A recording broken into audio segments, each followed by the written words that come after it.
The world is a beautiful but challenging place to live. And let's face it, life hits hard sometimes.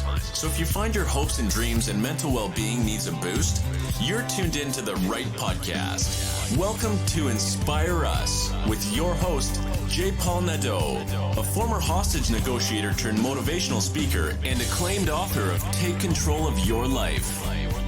And now, here's your host, J. Paul Nadeau.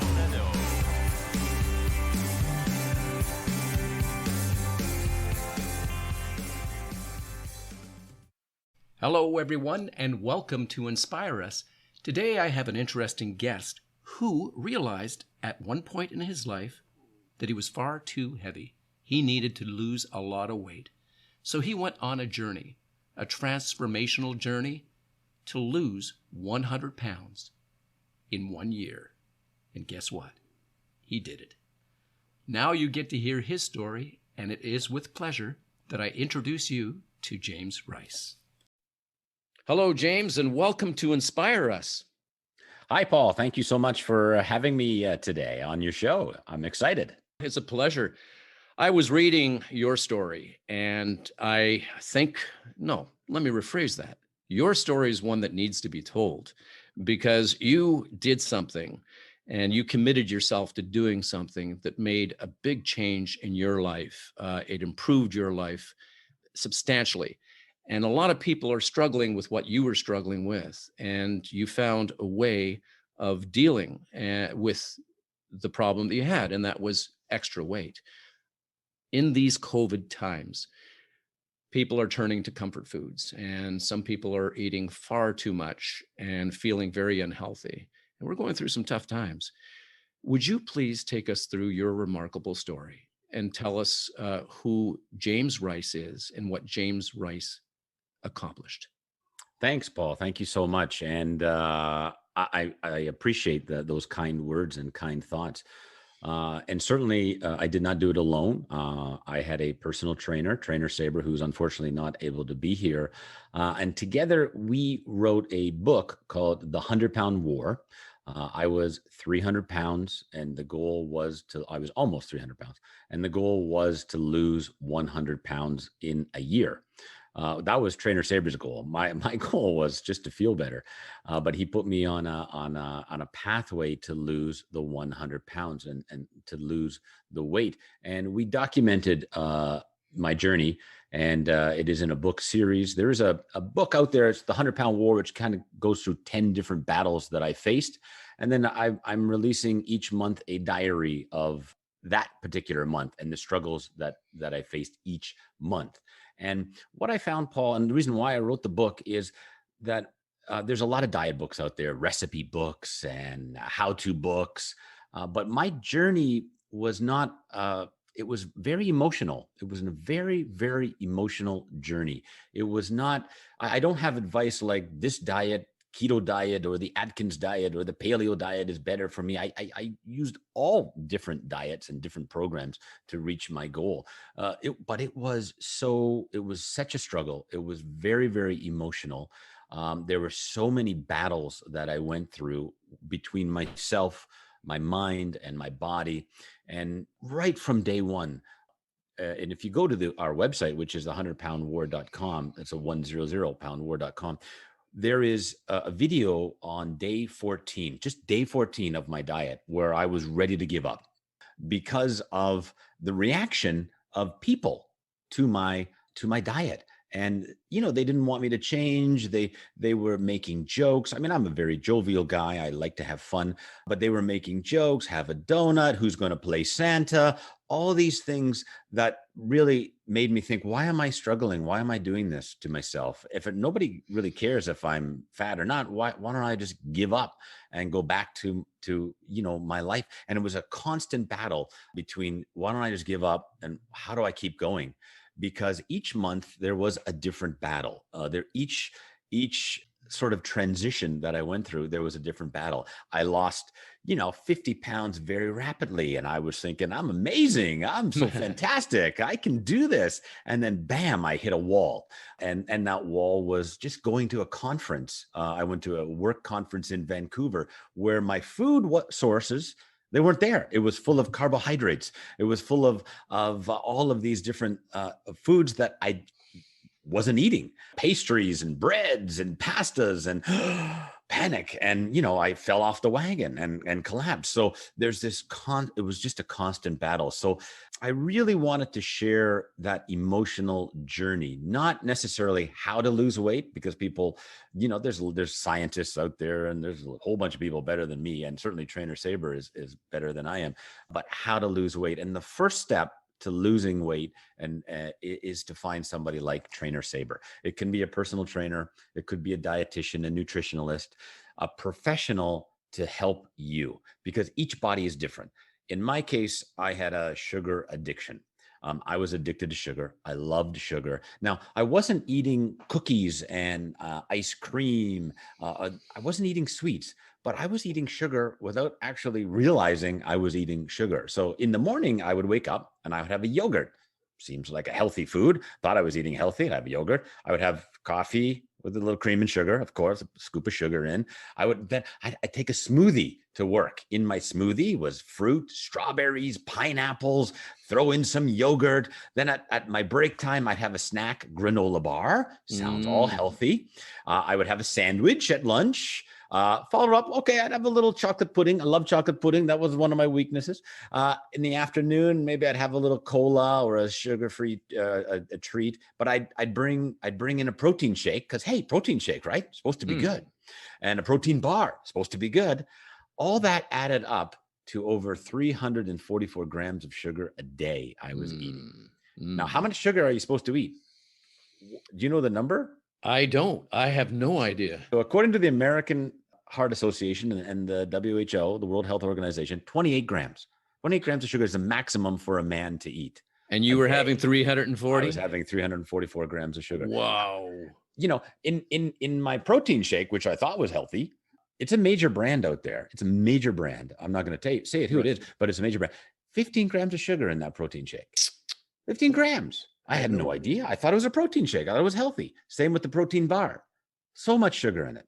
And so it was impossible for me to lose weight, because my insulin was spiking, and there was no way for my body to burn that off. And I was just getting fatter and fatter. So here I was, and yogurt is another one, which is of course full of sugar, especially the fruit bottom yogurt. I mean, who doesn't love it, right? Oh, I used to eat them all the time. Yeah. So I was eating 344 grams of sugar. Trainer Saber told me you have to get down to 0 grams of sugar, which is impossible, but as close to 0 as possible. In 3 months, I got my sugar down to 14 grams a day. And the only reason I had 14 grams was I would have half a grapefruit in the morning, which I absolutely love. I still have it today. And that is 8 grams of sugar on that half a slice of grapefruit. Right. So when you start researching how much sugar you're eating, why you're not losing weight, that is one of the biggest factors that you have. So sugar for me, was my drug. It was my addiction. It was the thing that I needed to keep going through the day. And it became such an addiction that even when I thought I was eating healthy, it was still there for me. Right, so right. A big challenge was to kick that sugar addiction. And then, of course, there's carbohydrates, which essentially become sugar. I mean, breads and the pastas give you the same effect as sugar. I'm not a scientist, not going to tell you all the science behind it, but essentially, if you look at those as being sugar intake, I got a double problem. So I was eating 544 grams of carbs a day. So I've got carbs and sugar close to 1,000 grams. And Trainer Saber told me I got to get down to 50 grams. So that became the next challenge, was to try to get the carbs under control. And now I eat less than 100 grams of carbs a day. I eat a little bit more than I did when I was on the diet, because I'm exercising more. But I still keep that sugar and try to keep it under the 28 grams recommended, as low as possible. Our body doesn't really need it. Our body doesn't really need the sugar. And the interesting fact is, if you look at your food labels, they will say the amount of sugar that is in the product, but they will not tell you the daily value percentage of that sugar in that product. So if you look on the back of a food label, it'll tell you how much fat is in there, and that's like 5% of your daily intake. And if you look at vitamin D, or vitamin C, that's 80% of your intake. But they will not tell you for sugar. It doesn't give you. There's no number. There's no number. So you don't know. When you drink a can of Coke, you are 10 grams over what your daily intake should be. Right. Just one can of Coke, because it's 38 grams of sugar. And so it's a big problem out there for weight loss if we don't have that information. So sugar was the big challenge, and number one battle for me was, how do I get that under control? And certainly now, as you mentioned, we're in COVID. Yeah. Sugar is the comfort food. So what are you going for? It's either going to be something sugary or something high in carbs. And I'm sitting here, Paul, you can see we're on video conferencing, but you can see I got my cinnamon water, because cinnamon helps to knock down that desire for sugar. And so I'm battling like everyone else during COVID to try to manage myself and not reaching for those sugary foods. But it's a challenge for sure. Well, thank you for sharing that. There's a lot there that you spoke of that I would like to examine a little bit further. Sure. Let me ask you, how tall are you? So I'm about 5. I'm 6'4". No, I'm about 5. I'm 200 centimeters. Yeah, I'm a giant. Yeah. There you go. I'm about 5'9", 5'8", 5'9". Okay, so 300 pounds of weight on a 5'9" individual. Yeah, I certainly see where that is a problem. What kind of health challenges did you have when you had that kind of weight with you? Great question. Yeah, great question. And there were many health challenges. So first, I had a torn ACL, and I developed arthritis in my knee. I had a torn rotator cuff as well. The arthritis was so bad that walking up and down the stairs was pretty much impossible. And I was taking 6 Tylenol arthritis pills a day, recommended by my doctor. That was recommended by my doctor. I was pre-diabetic, high blood pressure as well. I could not put my jacket on without help. I could not change a light bulb. I could not get up on a ladder to change a light bulb.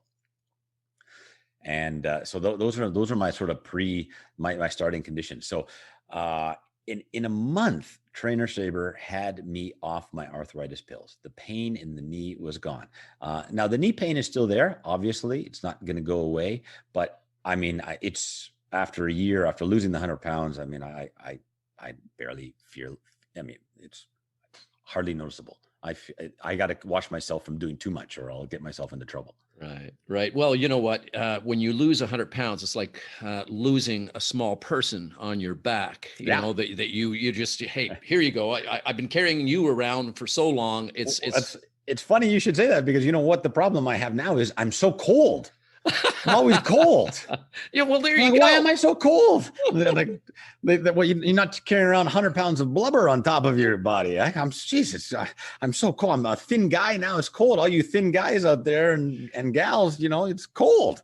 Yeah, so I gotta wear more clothes. Yeah, wearing a long sleeve shirt. I never wore those before, Paul, in the house. I'd be in my shorts and t-shirt because I was always hot, and that's just the carbs. And you're hot because that's just the carbs being burned in your body. That's why you're so hot. And when I eat too many carbs, I can feel my body temperature rising. And I went, there it is. There's the carbs being burned by my body.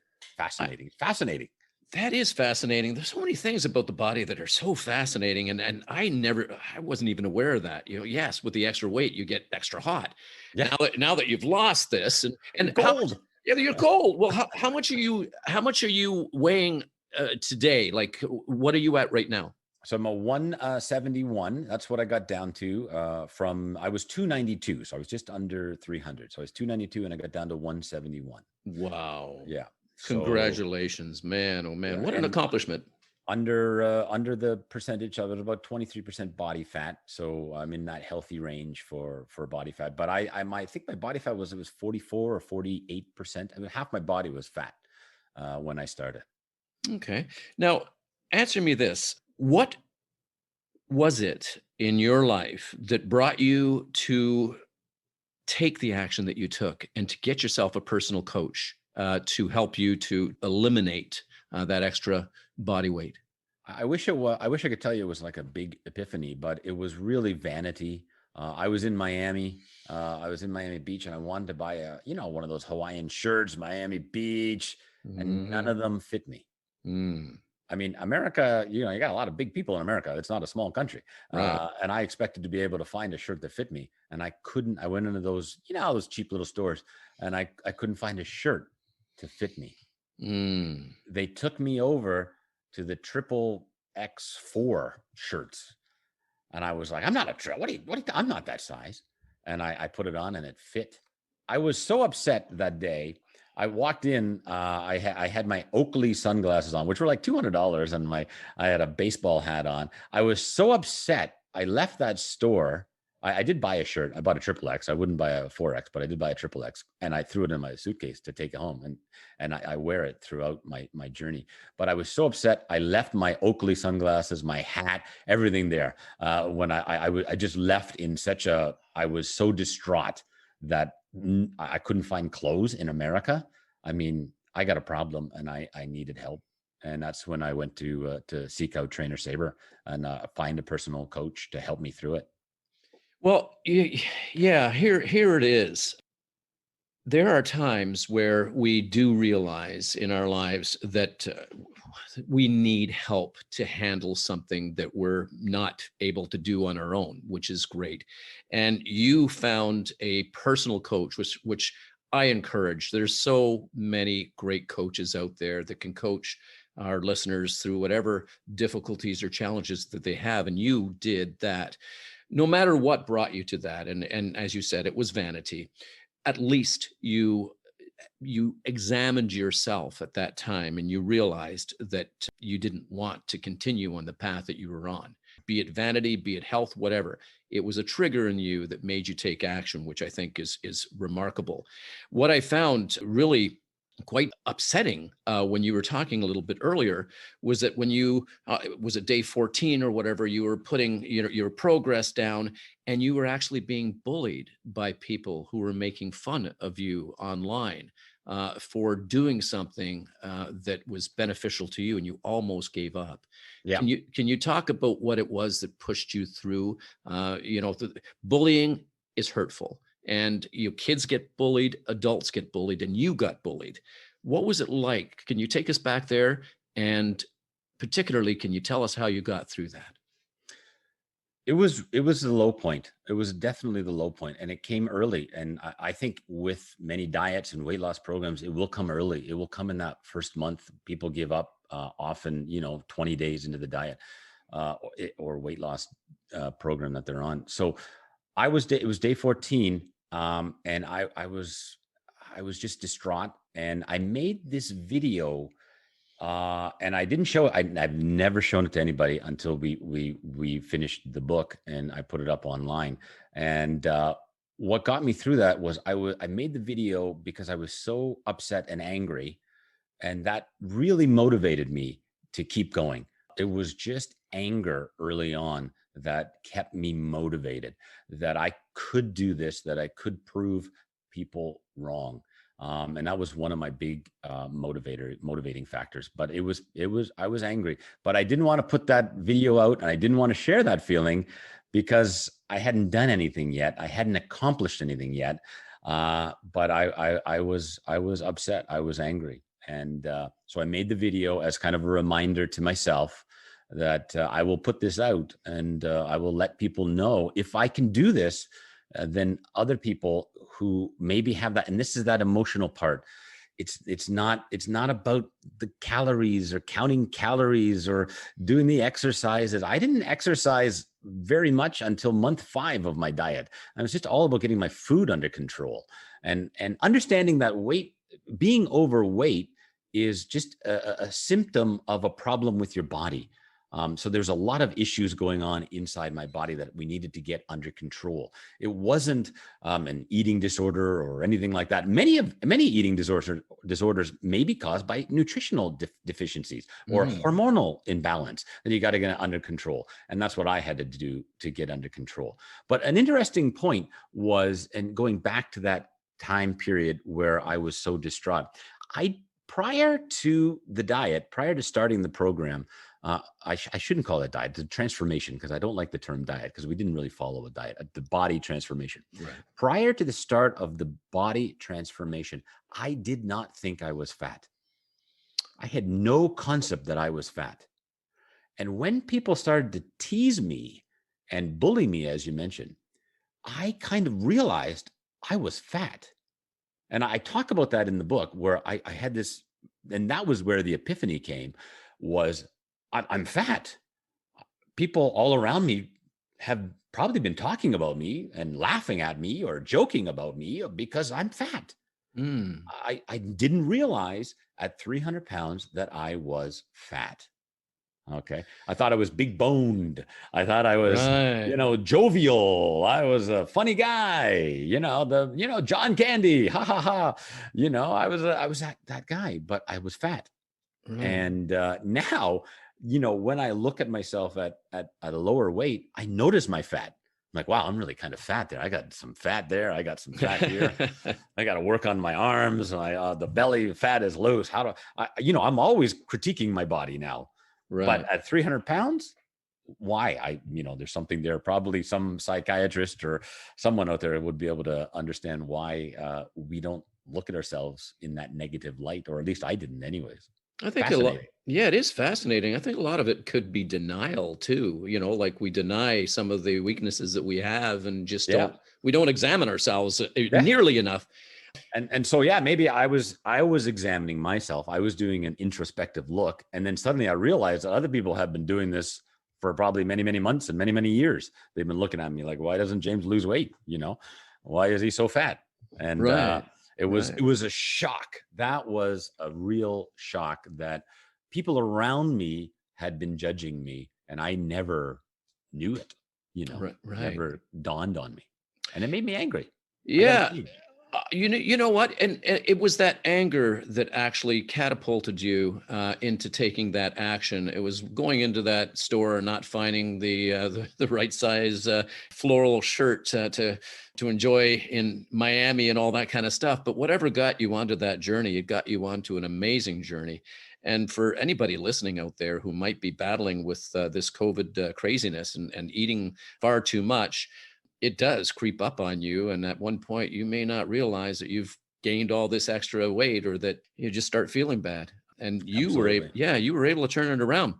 What kind of advice would you give people right now who may be suffering from that, maybe overeating and not exercising enough? What would you tell them? Sure. The first most important thing is you need to seek help. You cannot do this alone. I could not have done this alone. Right. There is no way. Too many people tell me, James, I'm going to go ride the bike, or I'm going to start exercise is the least of your worries. Exercise will come later. You need to understand the hormone imbalance that's going on in your body. Find out where those deficiencies are. So we talk a lot about the different deficiencies that I had in my body and how we balanced it out. And it took 5 months for me to have the body balanced so that I had the energy to do a lot of exercise. I think the tendency is the question I got asked, how often are you going to the gym? I was going to the gym like once a week, if I could, maybe once every other week. It was more about food and nutrition and getting that under control. And it is more important now in COVID time to really watch what you're eating. And because all we can do is a little bit of home exercise. Yes, we could do that, do some walking. And during COVID, my advice is eat your meal, go for a walk, eat your meal, go for a walk, eat your meal, go for a walk as much as you can. And just try to maintain your weight. Try not to gain in this period of time. So our philosophy is maintain, not gain right now. And just try to get through it to the other side. Because after the first wave, I'd gained some, lost some, I was up and down. And then I was able to get back into the swing of things, going back to the gym and getting back into the program. Now we're into lockdown 2, and we're back to what I was doing before. So it's frustrating. It's hard, but this is the reality that we're living in. So we just got to fight it day by day. Yeah, we do. And it is about taking action. It is about our wants, needs, and desires. And I think we do have to examine where we are. What am I doing physically? Am I am I being active enough during COVID? And for myself, I take long walks. I exercise every day. I watch what I eat. So I know I have it under control. But a lot of people out there that I've spoken to, it's one meal after another, and it is comforting, but the long-term effect of that Yeah. that momentary comfort, Hard to break. it is hard to Well, break. in the first COVID, I had gained in the March. It was March in Canada here. I'd gained our first lockdown. I gained 10 pounds, and I was stressed out like everybody going into the lockdown. I gained 10 pounds. The next 4 months, I lost that 10 pounds. I actually lost 16 pounds during that time. But it took me 4.5 months to lose that weight. So you're putting on that weight. It takes 3 times as longer to lose it. You can put it on in a day. It's going to take you 3 days to lose it. So you got to be very careful. You got to be very, very careful. The other thing I want to say to people out there, what I used to see in the summertime was they'd be doing a lot of these huge exercise things. They're out jogging. I saw 300-pound people trying to jog in the middle of summer. And I just wanted to stop and say, what are you doing? Okay. Get your food under control. Learn about nutrition. Learn about just simple things. Get your sugar under 28 grams and get your carbs as low as possible, under 100 grams, closer to 50 grams. Learn about food. Learn about the food that you're eating and really watch that during COVID. Don't go out, start jogging and doing things that you haven't done. It's much too dangerous. Yeah, and that's a very, very good point, because yes, people will jump onto something and say, "Okay, I'm gonna run this. I'm going to lose weight. I'm going to go start jogging and doing all these things, and I'm going to lose weight." And your body is not ready for it nutritionally. You got to change your eating habits to get the energy to your body, so that it's ready to move forward. I mean, can you name 5 foods that you don't need sugar? It's sugar free. No, I don't think I can. Come on, 5 foods that are sugar-free. Come on, Paul, put you on the spot. Oh man, you are putting me the sugar-free. Gosh. Oh, no, I can't. 74% of our food has sugar in it. There's only 28% that doesn't. What? Okay, I'm going to throw it back to you. You're the expert here. What are those? I'm not an expert, but I'll steak, chicken, shrimp, lettuce, cabbage. Okay. Fruits and veggies. And veggies, meats, eggs. Okay. Right. Shop on the outside of your supermarket. Do not go into where the boxes are, where the cookies and chips are. Go out there. If you're having coffee with cream, you buy whipping cream. Check the whipping cream ingredients. 0 sugar, 0 grams. It's whipping cream. You put it in your sugar, it tastes the same thing as regular cream. It's fantastic. Buy some stevia if you need it. Stevia is a lifesaver. Fantastic. It does the same effect for sugar, but doesn't add the weight on. Eat eggs. Enjoy your eggs. Have eggs in the morning. Love the eggs. Throw some veggies in. Have an omelet. I have eggs all the time. I go to Costco, buy 36 eggs whole week. Eat that stuff. Sugar-free Jell-O, another one of my staple foods. I buy sugar-free Jell-O and I break up the package into small little bite-sized portions. And when I have that sugar craving, I just go for a teaspoon of the sugar, and it calms my mind. So little tricks like that. Look for 0 sugar when you're buying products. So all the fruit, all the veggies, go for it. Well, maybe not all the fruit, but banana has 19 grams of sugar, right? I mean, it's full of sugar. So avoid the bananas if you're trying to lose weight. Berries, strawberries, blueberries, raspberries, blackberries, all those berries are good. Grapefruit, but only a half. It's still full of sugar. So be careful of those ones. So some tips. That's great. Thank you. Now, I want to ask you, how has your life improved since that? Great question. Yeah, 100 pounds has gone, more than 100 pounds. It looks like you're down to 171 from 298. So come on. How has your life improved? And it's been tremendous. And the number one excuse I hear from people at the gym when I go to the gym that they struggle trying to lose weight is they say, I need to support my family. I need to work hard for my business. I have to take care of my kids. I don't have time like you did to lose weight. And I say to them, okay, I used to think like that. And you need to start to be selfish. Okay. on the airplane, when there's an emergency, they say, put your mask on first, then help the person next to you. You need to help yourself because you're not really helping your family. Prior to losing the weight, I thought I was helping my family, my kids, my job, but I would be up at 7 or 8 o'clock in the morning. I was already exhausted. I was tired. By 2 o'clock, I had to reach for snacks. By 4 o'clock, I come home. I needed to have a nap. By 8 o'clock, I was having another nap before I went to bed. I had zero energy. Now I'm up at 6 a.m. I am able to do 8 hours of work at 2 p.m., maybe 3 p.m. I hit the gym for another hour, and I've got another 4 or 5, 6 hours. I've got full energy. I can work on my book. I can work on other work. I can do whatever I want. I've got tons of energy, and that's the difference. So you need to be a little selfish. So on that airplane, put that mask on yourself first. Get yourself under control. That doesn't take that long. 9 months, like having a baby. You're going to have the baby and it's done. And it took me 9 months, 26 days to hit that marker of losing 100 pounds, and your life will change. You're going to have so much more energy. You're going to have so much more vitality, and you'll be able to give more to your family, to your business, and do more things than you could ever possibly imagine. Thank you. That's great direction and advice, and it's so true. I've had two wonderful nutritionists on my podcast already talking about the value of eating well, and your testament here as well, how your life has improved. And you're right. We do have to take care of our bodies and ourselves first. By doing so, I would imagine that what you're giving to your family and to your business and to everything else has improved substantially.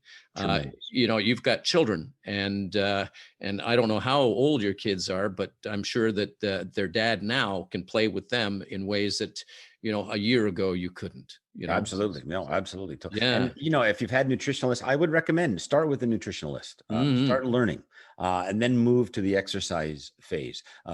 Trainer Saber, whom I work with, he was both. He was a nutritionalist as well as a personal trainer. So he can do both, but, start with whomever you can find. And food is the key. 80% of weight loss is all about food. So you've got to get your food under control. You do. And also what you hit on earlier is that, get your food under control and then start exercising, because the two of them work hand in hand to make you a healthier individual. I've always said, there's two choices as we grow older. We can grow older, or we can grow older well. And, we're all moving forward. And if you want to be able to use your limbs, your legs, whatever, you got to keep mobile, you got to keep healthy, you got to keep fit. And it's amazing. And you can start any age. You can start any age. And the thing that I've learned, and watching Trainer Saber at his gym, it's in Richmond Hill, by the way, it's just north of Toronto, is that they can work with any age. Any age. It doesn't matter. They're working with teenagers, and they're working with, the elderly. They have exercises to help all different age groups. It's fascinating. It's fascinating to watch. It is. And you're right. Anybody can start. And I've been into exercise for many, many years. And when I watch, and read about the older people, who may be immobilized at some point, during their age progression, and then starting to do some exercising and eating well, it's amazing the transformations that can happen, as your transformation happened. So you have had quite the journey. Is it still a battle for you? Is it? Absolutely. Yeah. Okay. Absolutely. How do you cope with that? Absolutely. So I think COVID has really, heightened that battle that I'm facing. Without COVID, it's good, but being locked up, cooped up this is hard, even for me. And so people struggling out there listening, it's tough that you're not alone. We're all struggling. Trainer Saber, he's struggling. It's very stressful living under these conditions. Because I've recognized I have a sugar addiction, I'm very cognizant of my sugar intake. And sometimes, and Trainer Saber and I've talked about it, sometimes just you need to satisfy your mind and have the sugar, have the treat, have the piece of pie, have the carbs for that day. And they call it a cheat day. I'm not a big fan of cheat days. because cheat days really throw you off your diet. I'm a fan of cheat food. So I have a craving. Just last week, hamburger. I had a craving for a hamburger. So we cooked up a hamburger and I had a hamburger. No French fries, just some salad. But I had the craving and it's gone. It's gone, done. I'm done with the hamburger craving. But I had it. It was there for 2-3 days. I had this hamburger craving. So, there are cravings. You just answer them and move on. As long as you're going down in terms of your sugar and your carbs, answer the craving, settle your mind, keep going down. You'll go up a little bit. If you go up one day and then down 3 days, it's great. Right now, you might be going up 3 days and only down one day. That's the equation you need to change. And get a weigh scale. It's hard to get up in the morning, weigh yourself, see how you're doing, and in my diary, in the monthly diaries, you can see each day I weighed myself and you can see where I went up and down and how I reacted to and what was going on in my own body in terms of my body fighting me because it didn't want to lose weight. It definitely did not want to lose weight. It was very happy eating sugar. Right. Well, thanks for sharing that because you're right. If we deny ourselves from everything, then what's the fun in that? It's like, okay, I'm going to eat this bland food or whatever it is, or this healthy food, but I do have a craving. It's all right, as you said, to entertain that craving once in a while, but to have it under control. It is a matter of taking control of your life and taking control of your eating habits and taking control of your health. And that's a very valid point. And so, I'm very cognizant of how food now reacts to me. Just the other day, we had some potatoes, which I never usually had. I had a potato with my meal, and I felt really sick that night. Just like some sort of giant ball was inside my stomach. It was like this gooey ball of potatoes. And I realized I'm not going to be able to eat potatoes anymore. It just doesn't match me anymore. It's really weird. Even though it tastes great, the after effect, has kept me away. And I love potatoes. I was a mean potato guy. So now I'm just like, I don't need potatoes anymore. So I'm very, I watch how food, when I go back to those comfort foods because of COVID, it affects me. And I go, wow, this just feels terrible. I don't want to eat that anymore. So it's good in that way. Very, very good. We as human beings, we can acclimatize to just about anything. We can become familiar and comfortable with a lifestyle change. Your struggle in the very, very beginning, that 14 days, is not enough to set a pattern in your life that you're simply going through a transition. It's not a transformation. Right. But after the 30 days that they say a habit takes to create, or 90 days to really solidify everything, then we can become familiar. Okay, this is great for me. This is wonderful for me. And that's an important message right there that you delivered, is that in the very beginning, it can be hard. It can be discouraging. And you even had on top of the hard, discouraging, you had the bullies. And that internal conflict that you had, you were able to control. You were able to use your anger in a positive way to motivate yourself to take the action and to keep the action going. So congratulations on that. Your story is very inspiring, and I know that a lot of people out there are going to benefit from the advice. How can they get a hold of you? Where can they get your book? Sure. You can start at the website, www.100poundwar. That's 100poundwar.com. And we've got, the book is in most major retailers, Indigo, Apple Books, Google, Amazon. You can download it or have it shipped out to you wherever you need. And there's also on our website, broadcasting this into the Toronto and Ontario area, Trainer Saber and I have a little package where we will do a body analysis, workout with us, and get a free book at his gym. So you can get an idea of what you need to do to fix your body if you want to do. So we've got a little package there on the website as well. So if anyone is interested in working out with us, because our goal is to help people transform their bodies. That's our goal, and to get people started on some sort of program.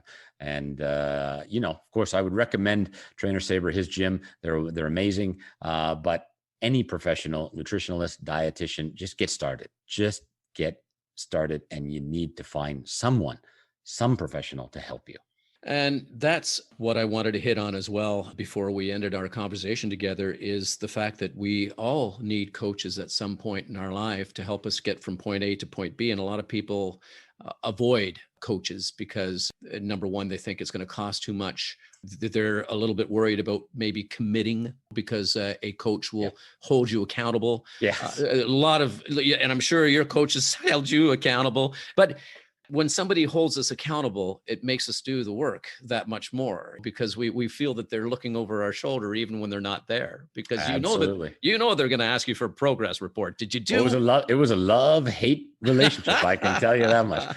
And in my book, you'll see a lot. I love losing weight. I hate losing weight. I love Trainer Saber. I hate Trainer Saber. There's a lot of that in my book. Yeah, there's a lot of that. Well, you know what? And a coach just helps you get there that much faster. A coach keeps you accountable. A coach helps you get to the destination through the journey. And they know the battles that you're going to be facing. They really can help you through those battles. Like, why do I feel this way? What's going on?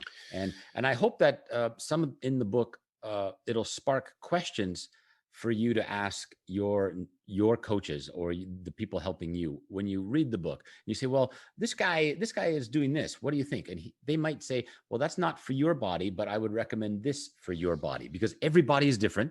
Mm-hmm. So my way is not the path, but I hope that I can get you to ask those questions to your trainers, to your dietitians, to your nutritionalists. What about this? Do you agree with this? Should I try this? I've tried a lot of different things. Some of it worked for me, some of it didn't, but some of it may work for you, for the listeners out there as well. So try it. Was intermittent fasting part of your journey? Absolutely. And in the book, I talk about different styles, because the 16-8 intermittent fasting is the popular one, where you 16 off, no food, and then 8 eat food. And it changed for me throughout my diet. I started initially with that. It was very difficult for me. I did 14, 13, 12 hours. Right now, I've kind of settled on a 12-12. Where I do 3 straight meals now, breakfast, lunch, dinner, and then make sure I don't eat anything after 6 o'clock. So I go 6 to 6 pretty much. So intermittent fasting, it just affects people differently and their bodies differently. So there's no hard and fast rule with intermittent fasting. And that's a great conversation that Trainer Saber and I had in the book, was how do we handle all of this intermittent fasting? Because it was a challenge to get into that habit, but certainly it was part of my life, and it is part of my life now.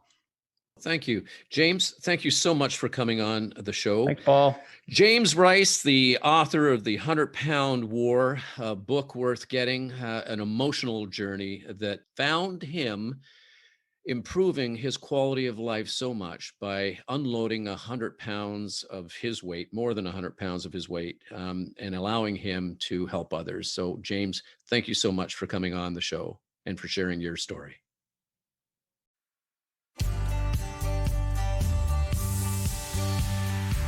Thanks for listening. Tune in next week for another insightful episode. If you haven't already, hit the subscribe button and leave your comments. For more information, check out our website at www.inspireus.ca. Remember, it's not what happens to us that matters most. It's how we respond to what happens to us that does. Stay strong and resilient.